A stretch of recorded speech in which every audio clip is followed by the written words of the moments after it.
자, 최순실 씨와 가까운 40대 남성이 있습니다. 펜싱으로 아시안게임 금메달, 은메달 딴 사람인데 이 고영태 씨를 두고 이 사람이 예전에 이상한 일을 했었다고 주장하는 사람이 나오기 시작했습니다. 어떻게 된 건지. 일단 고영태 씨 어저께 입국했죠? 네, 원래 이제 그 필리핀에 있다라고 알려져 있었는데 어제 전격적으로 귀국을 했고요. 이게 아직까지는 뭐 혐의가 뭐 딱 특정이 되어 있는 게 아니니까 이제 입국 시 통보만 돼 있었거든요.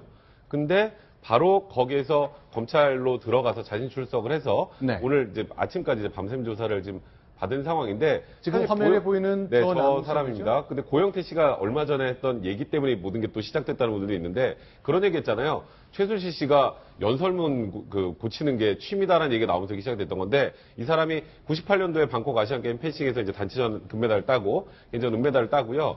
2008년에 이제 유명한 빌로밀러라는 걸 창업을 하는데 저게 박근혜 대통령이 들었던 가방을 만들었던 그런 회사입니다. 네. 그리고 이제 그 이후 알려진 거는 뭐 유흥업소 출신인데 지금 최순실 씨하고 나이 차가 20살이 넘게 나거든요. 네. 서로 반말을 하는 사이였다. 그러니까 정말 말 그대로 고영태 씨가 최순실 씨의 뭐 최측근이다라는 얘기가 나오면서 지금 저 얘기가 나오고 그 이후에 지금 이 태블릿 PC가 나와서 지금 이 나라가 사실 한번 들썩이게 된 상황이라 저 사람이 무슨 얘기를 하는지가 사실 이번 앞으로 이 최순실 소위 게이트라고 할 정도의 이 사건이 어떻게 진행이 될지를 가늠할 수 있는 가늠자가 되지 않을까 생각됩니다. 네, 이 남성이요. 그러니까 최순실 씨하고는 제 사이가 굉장히 안 좋아진 것 같습니다. 왜냐하면 글쎄 일단 뭐 귀국해서 거의 자진 귀국하다시피 했다니까 검찰에서 뭐 여러 가지 얘기를 할 가능성이 있고요.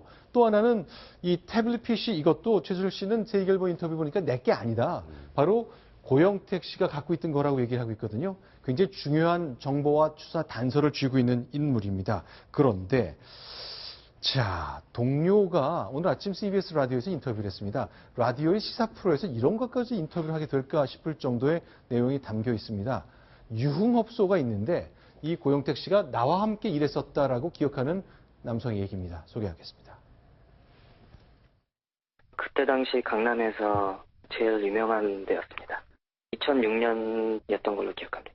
그때는 다들 민호라고 불렀습니다. 그때 당시는 그 손님들을 이제 그 자기 가게로 끌어오는 그런 역할을 하는 속칭 마담이라고 하는 그런 역할이었습니다. 저는 되게 가능성이 많다고 생각하는 게 보통 손님들이랑 애인이거나 뭐 친해지거나 단골이면은 반말들을 많이 하는데 고영태는 나이가 40이고 최순실은 60인데 20살 차이가 나는데 반말한다는 것 자체가 제가 봤을 때는 너무 뻔한 얘기가 아닐지라고 생각합니다.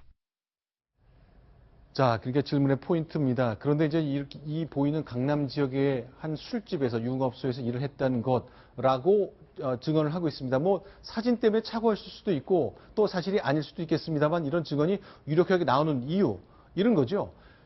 문화나 체육 분야의 국정에 최순실 씨가 깊숙하게 관여한 듯한 인상이 있는데 그 둘의 관계부터 여러 가지가 다 엉망진창이고 뒤죽박죽이다. 이런 얘기를 하고 싶은 증언들이 잇따라 나오는 상황입니다. 네, 저는 개인적으로 이 사건을 고영태 씨하고 최순실 씨인가요? 네.